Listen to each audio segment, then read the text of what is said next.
দর্শক, এই মুহূর্তে আমরা শহীদ মিনারে যেতে চাই। কেন্দ্রীয় শহীদ মিনারে শহীদ আবু সাঈদের আজকে যেই দ্বিতীয় মৃত্যুবার্ষিকী, সেই বিষয়ে একটি আয়োজনের কথা বলছেন বিপ্লবী ওয়ার্কার্স পার্টির সাধারণ সম্পাদক সাইফুল হক। আমরা সরাসরি চলে যাচ্ছি সেখানে।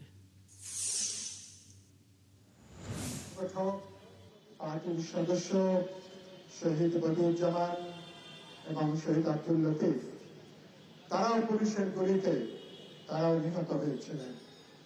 শত শত আহত হয়েছেন আমাদের নেতা কর্মীরা।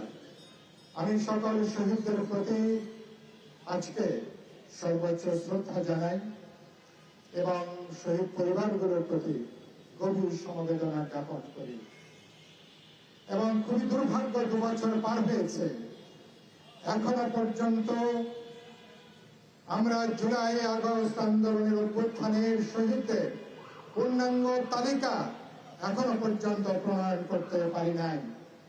আমার মুক্তিযুদ্ধের শহীদদেরকে নিয়ে, সংখ্যা নিয়ে যারা প্রশ্ন করে, সেই বিভ্রান্তির সুযোগ যেমন অনেকে রেখে দিয়েছে, আমার জুলাই শহীদদের তাদের তালিকা, তাদের পূর্ণাঙ্গ তালিকাও এখনো পর্যন্ত প্রণয়ন না করাটা, এটা সরকার বা রাষ্ট্রগতভাবে আমাদের বড় একটা ব্যর্থতা। আমরা দেখতে চাইব বর্তমান সরকার তারা আমাদের জুলাই শহীদদের একটা পূর্ণাঙ্গ তালিকা প্রণয়ন করবেন। একই সাথে যারা জুলাই যারা আহত হয়েছেন, 25-30 হাজার 35 হাজার, তাদের নামের পূর্ণাঙ্গ তালিকা হবে।